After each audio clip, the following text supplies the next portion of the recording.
Exercice 10, enchaîner les identités remarquables. Factoriser en utilisant une identité remarquable. Donc on a des identités remarquables, comme je vous ai dit.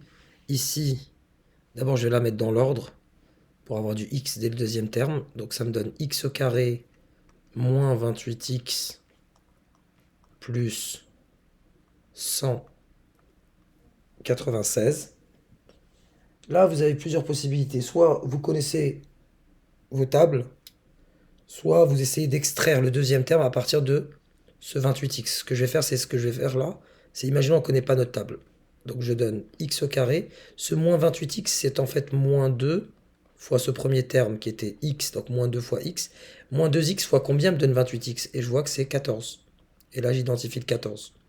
Et donc le 196 n'est rien sinon 14 au carré dans ce cadre-là. Ici, j'applique mon identité remarquable. Le premier terme, c'est x. C'était une différence là. Donc je mets moins.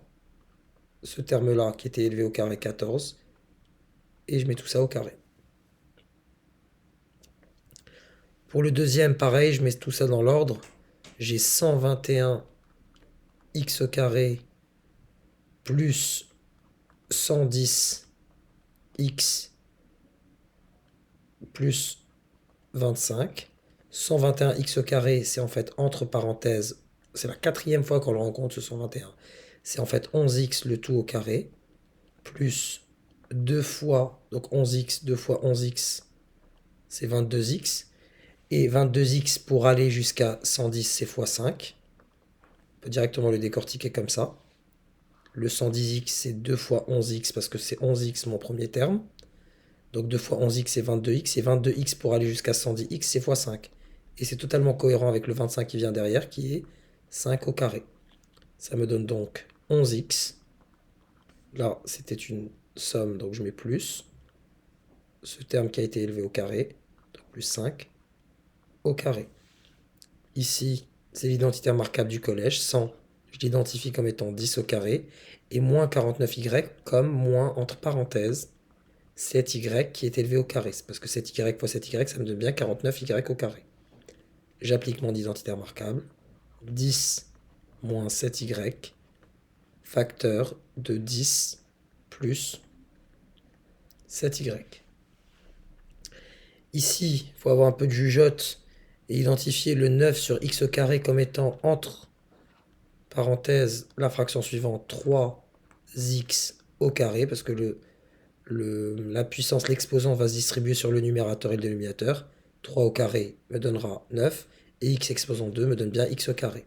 Pareil pour le deuxième terme de la différence. 4 sur 25, visualisez-le comme étant 2 sur 5, le tout au carré, parce que l'exposant 2 va se distribuer sur le 2, donc 2 au carré pour me donner 4, et va se distribuer sur le dénominateur, à savoir 5, pour me donner 25. J'obtiens alors 3 sur x moins 2 cinquièmes, facteur de 3 sur x plus 2 cinquièmes. Pour la E, je mets d'abord dans l'ordre. Ça me donne 49x au carré moins 168x plus 144. 49x au carré, je l'écris 7x le tout au carré moins 168x. Ça peut être compliqué de déterminer ici mais le deuxième terme, donc le terme B, mais je sais que 144 c'est 12 au carré. Et là ça devient simple, ça me donne moins 2 fois 7x fois 12. Donc 2 fois 7 fois 12, ça me donne bien 168. Et j'applique, ça me donne 7x. Là c'était une différence, donc je mets le moins. Ce terme-là qui a été élevé au carré, moins 12 au carré. Ici pareil, je vais d'abord mettre dans l'ordre 81 b au carré plus 180b plus 100.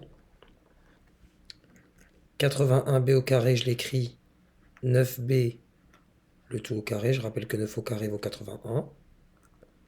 Je m'intéresse uniquement au plus. Je vois que 100 c'est 10 au carré. Et je devine aisément que c'est 9b plus 10 le tout au carré. C'est cohérent avec le fait d'avoir 2 fois 9b, c'est-à-dire 18b. Et Pour arriver jusqu'à 180b, je dois multiplier par 10.